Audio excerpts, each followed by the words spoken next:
Welcome students. आज हम बात करेंगे उस चीज़ के ऊपर जिसका अंडर ग्रेजुएशन के स्टूडेंट्स को काफ़ी देर से इंतज़ार था।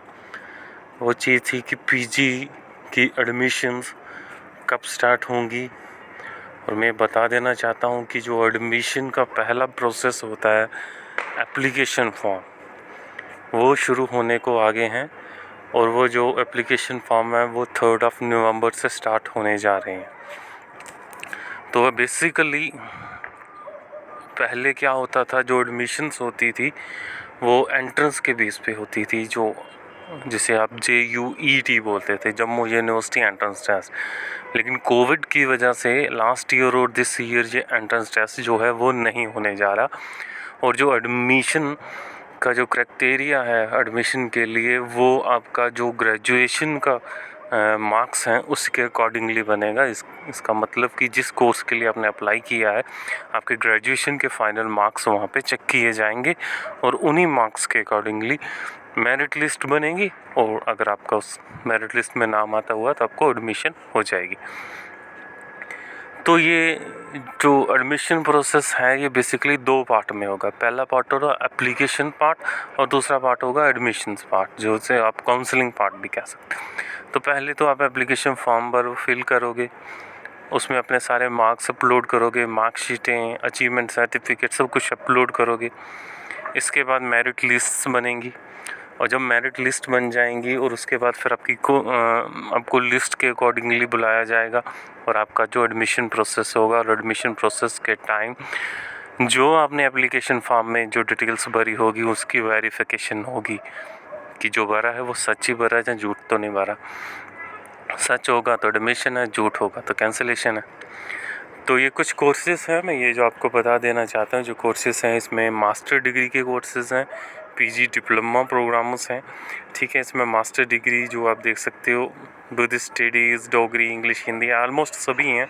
पीजी डिप्लोमा प्रोग्राम में business management, composite culture management, yoga, ठीक है, ह्यूमन राइट्स और बायो इन्फॉर्मेटिक्स और कंप्यूटर एप्लीकेशन है। अब इनमें से जो कोर्सेज़ हैं, कुछ कोर्सेज़ जो हैं वो जम्मू यूनिवर्सिटी के अंदर जो है डिपार्टमेंट कैंपस में होंगे। कुछ कोर्सेज़ जो जम्मू यूनिवर्सिटी के सब कैंपस बने हैं, जैसे कठुआ में, रामनगर, उधमपुर, उसमें होंगे।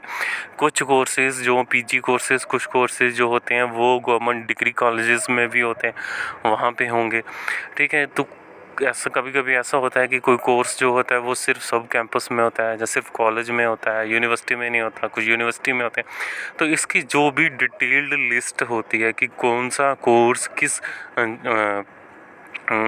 जगह पे अवेलेबल है, तो उसको वो 3 जो नवंबर है, आपको 3 नवंबर को एक प्रॉस्पेक्टस आ जाएगा, उसके ऊपर पूरा आपको मिल जाएगा कि कौन सा कोर्स कहाँ पे अवेलेबल है और उस कोर्स की कितनी सीट्स हैं। अब ये नहीं कह सकते कि मैंने फॉर्म भरा अब मेरा नंबर तो आना चाहिए। इसमें टोटल सीट्स होती हैं और यूनिवर्सिटी के अंदर देखा गया कि किसी भी कोर्स की 30-40 से ज़्यादा सीट्स नहीं होती, ज़्यादा से ज़्यादा 50 सीटें होंगी।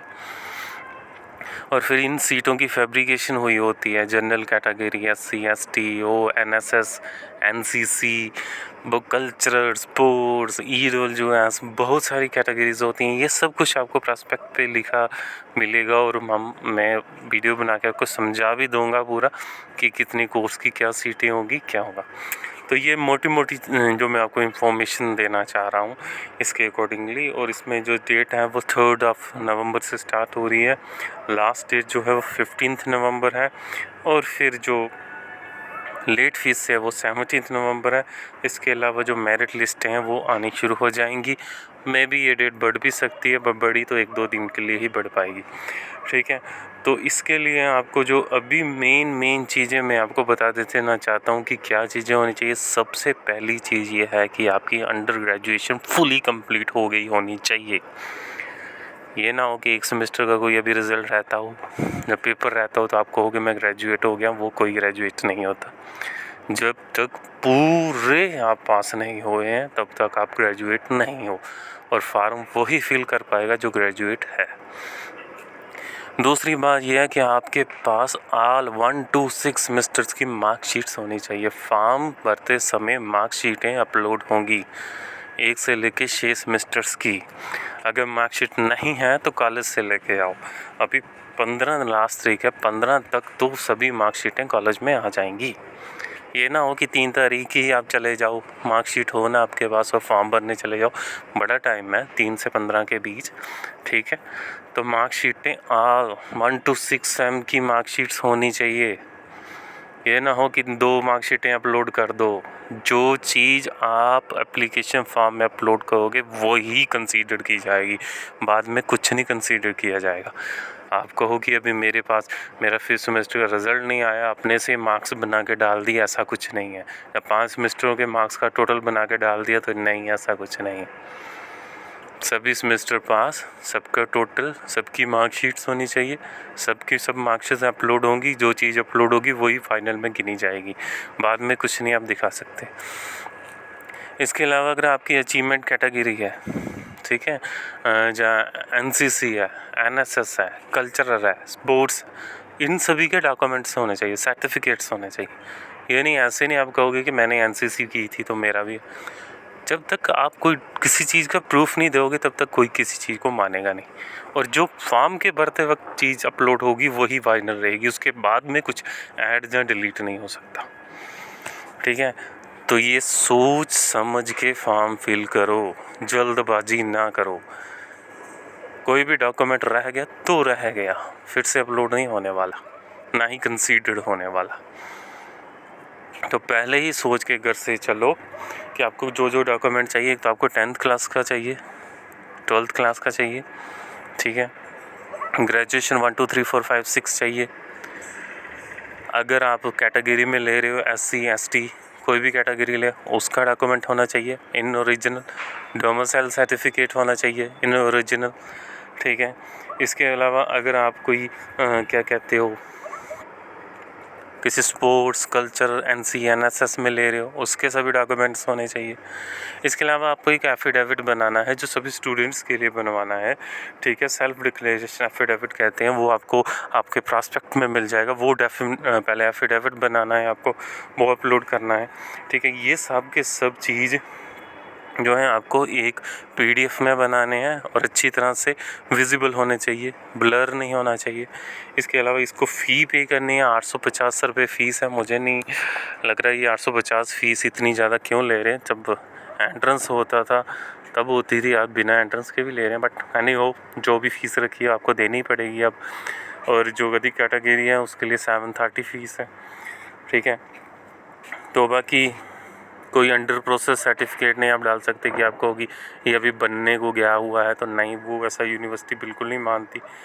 सेल्फ फाइनेंसिंग सीट्स जो होती हैं ना, उसके लिए सेल्फ फाइनेंसिंग सीट्स के लिए मैं आपको एक अलग से वीडियो बना के दूँगा। वो कुछ ऐसी सीट्स होती हैं जिसके लिए आप कुछ पेमेंट पे करके उस सीट को ख़रीद सकते हो।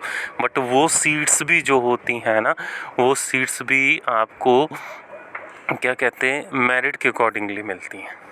ये नहीं है कि हाँ आपके प्रॉस्पेक्ट में लिखा होगा कि हर एक से जो सेल्फ फाइनेंसिंग सीट जो होगी वो कितने कॉस्ट की होगी। समझ लो कि कुछ सीटें 1 लाख की होती हैं, 2 लाख, 3 लाख, 4 लाख, ठीक है। वो डिपेंड करता है किस कोर्स की कितनी फ़ीस है।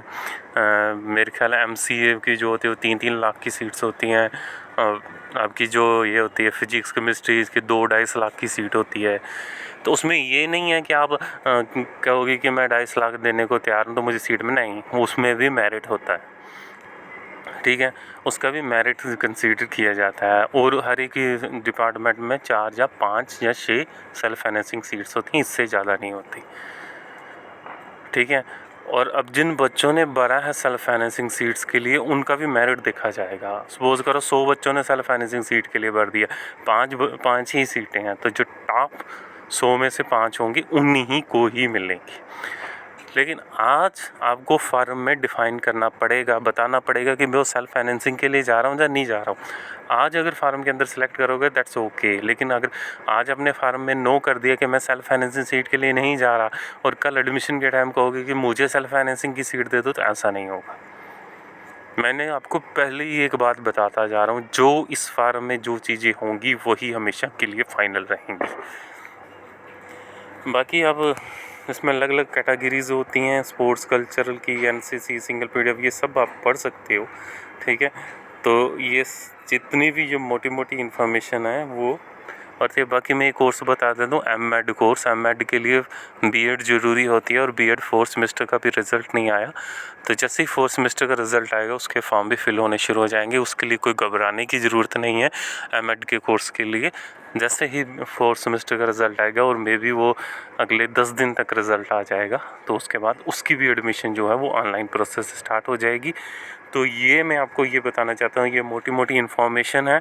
बाकी जो प्रॉस्पेक्ट आएगा फिर मैं आपको डिटेल्ड में समझाऊंगा, उसमें क्या क्या कैंपस की क्या सीटें हैं, कितने क्या कुछ हैं, और इसके अलावा जो सेल्फ फाइनेंसिंग सीट्स का पूरे रूल रेगुलेशंस, ये कैटेगरी सर्टिफिकेट्स के पूरे रूल रेगुलेशंस, ये सब चीज़ें पढ़ के समझ के अच्छे ध्यान से फॉर्म फिल करना।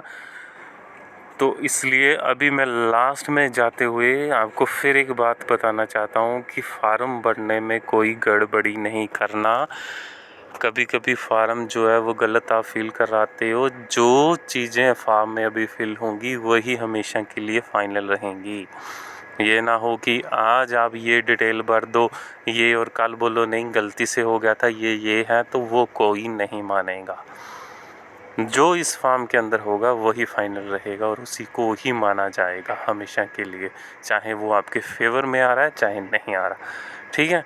बाकी डिटेलें मैं रोज़ आपको बताता जाऊंगा। अगर आपको मोर इस यूनिवर्सिटी के जो एडमिशन प्रोसेस के बारे में जाना, तो आप इस चैनल को सब्सक्राइब कर लो एटलीस्ट, जब तक ये एडमिशन प्रोसेस है, उसके बाद चैनल सब्सक्राइब कर लेना, ठीक है।